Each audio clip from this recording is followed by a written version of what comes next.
The Trump war room, political war room. It's Hannity on the road. Donald Trump for the full hour. We'll continue. We'll talk about Hillary Clinton when we come back.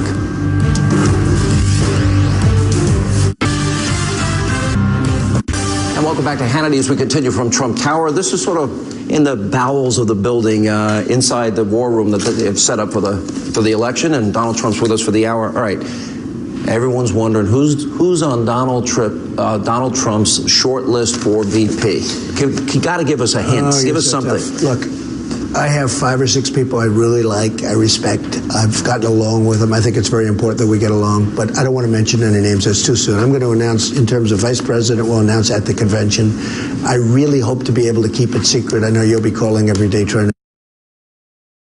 That's your job, and you do it well. But I really have a group of great people. Is there one or two that really are in your mind Or now? 3, maybe. Maybe 3 that are really up there. That I really think. And you want somebody that's, you said, connected to Washington? I want probably, and we have a couple of other alternatives, but I want somebody ideally who's very political, who's very strong with getting legislation passed.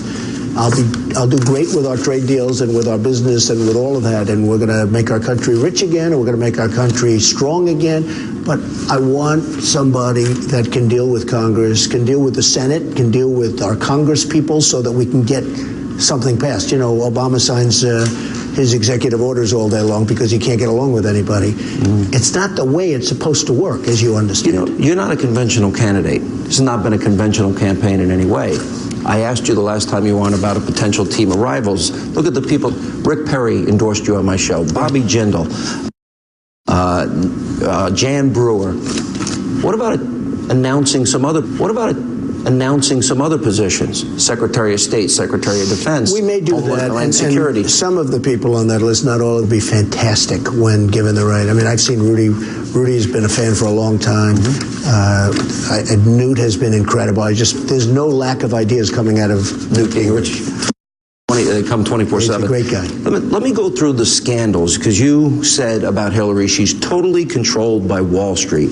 You've got the Clinton Global Initiative, literally, they're funneling money to a friend. That broke. You obviously have the email server scandal. You've got the Benghazi scandal. You have the abuse of women scandal. She said that she is going to appoint Bill Clinton to run the economy. Isn't that the job of the president? Bill Clinton is the one that signed NAFTA. In the history of our country, that's been the worst trade deal ever. Isn't that her job? What that has done to this country, that has cleaned out our factories. I mean, hey, look, I've just gone through New York. We won in landslides, New York and Maryland and Pennsylvania and Connecticut and all of these places. And I've toured them because, you know, I wanted their votes and they were all great. They have been cleaned out, 50% down with manufacturing, almost every one of them, 45 to 50% down.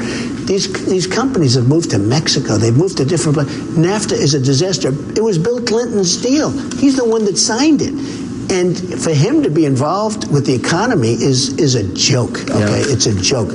Now, people didn't see the effects until later because NAFTA took effect a little bit later after he was gone. NAFTA's probably one of the worst deals we've ever signed in this country from the standpoint of economic development or jobs. It seems like she almost wants to run with him. But let me ask a more important question. The Clinton Foundation, beyond funneling money to a friend labeled by the Secret Service Energizer, special friend of Bill's, but a more important issue. You talk about abuse of women. You've talked about their personal lives. You talked about the smears money from Saudi Arabia.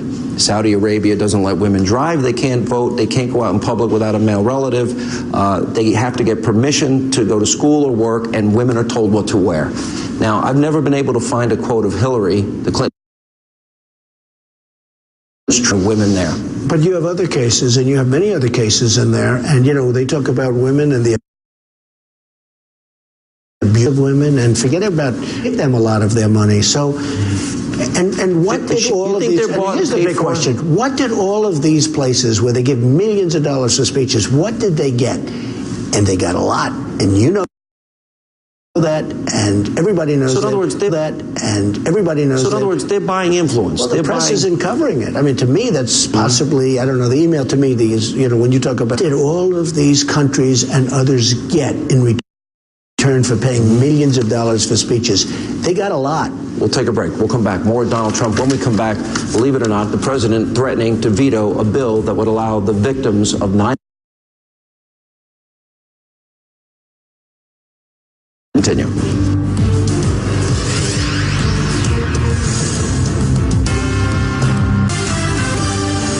And welcome back to Hannity as we continue from Trump Tower inside the Trump political war room. Donald Trump with us for the hour. You are getting very close. These polls are neck and neck with Hillary Clinton. Now, Hillary Clinton lost West Virginia 51-36. You have talked about the system on the Democratic side being rigged. Okay, so Bernie Sanders wins 18 delegates, she wins 11. But then you had the superdelegates. He won 51-36. He got 19 delegates. Hillary got 18. It's a rigged system. That's corrupt. I have to say, it was rigged on the Republican side. The only way I could win was winning in landslides, and I had so many landslides that, I ended up winning. But if I didn't, if I was winning close races, there was no way I could have won. Now, the Republican actually was more sophisticated because they don't do the superdelegates. With the Democrats, they do superdelegates. It's so obvious. West Virginia is very interesting because Hillary Clinton, no miner or no steelworker could ever vote for Hillary Clinton. She said she's going to put the mines out of business and she's going to put the miners out of business. She's going to put them out. She's going to get rid of the. And then that was a week before. I don't know what happened to her, how she says a thing like that. But she said, we're going to put the miners and the mines out of business. And then she goes into West Virginia and she gets killed. She gets actually. And she got half the delegates. And she got half the delegates. I saw that. She got like almost half the delegates, or maybe half the delegates. Mm-hmm. And if you add the supers on, it's more than that. So it's a rigged system. And I'm no fan of Bernie, but I will tell you, he is not being treated fairly. You're going to give this speech on energy. I think energy independence is a key to jobs, and I don't want to be dependent on countries that hate our guts for oil. 100%. Is it going to be coal, fracking? It's going to be coal. It's going to be fracking. It's going to be nuclear. It's going to be everything. It's going to be everything. It's going to be everything. All right, let me ask you this question. Obama has been taking shots at you. Took a shot in the commencement speech this weekend. What do you say back to him in terms of the job that he's done, in your opinion? It's interesting. I have somebody that knows him very well. And 4 years ago, I was thinking about running. And my friend said he was obsessed with Donald Trump running, that he thought it was going to be. He just was obsessed with the fact that Trump, and I decided not to do it, and I decided to do it this time. I don't know if that was a good decision or a bad decision. I think it was actually, I think we're going to do great this time. I think I would have beaten him last time, frankly, had I decided to run. But he is now, I'm definitely on his mind. I mean, every time he speaks, he mentions my name, which is an honor. I think it's probably not a bad thing. Let me go to Hillary. She keeps saying, I know you released your financial statements again. She wants your tax returns. Yeah. You have talked about her connection to Wall Street and big banks. She has given speeches where she has made in 1 hour more than what Americans, the average American, will make in 5 years economically. She won't release her speeches. Well, they just announced they made like $7 million just now, just for making some speeches. Look, first, my tax return. I'm under a very routine audit. And you saw my tax returns. If you put them on the floor, they're up to here. Very complicated, but a routine audit. And I have for 15 years, I've been audited. It's very unfair. I mean, I'll be honest. It's because I have very rich friends that never got audited. So, and I hope it's going to be before the election. I want to do it. But no lawyer. In fact, I was interviewed by Greta, who you know very well. She's a lawyer. She's a friend. Supposed to be a very good lawyer. She said, well, I happen to agree. There's no way anybody that's under audit, routine audits is standard with the IRS, but there's no way that anybody under audit could release them until the audit's finished. Greta said that. Here's the thing. Hillary, now I understand they're missing 30,000 emails. 30,000. She said they had to do with the wedding. Okay. So she said yoga, a wedding, a funeral, and emails to Bill, but Bill doesn't email. So for her to be talking about tax returns, where, by the way, you learn nothing. Do you want those speeches out? Should she release them? I think the speeches should be released, but I don't know, what's she doing? I know what you're probably going to see is really, really negative statements having to do with who she's running against right now, Bernie. Because I would imagine she made very positive statements toward Goldman Sachs and all the people that paid her all this money. She wants their money. I mean, she wants this money. She doesn't want people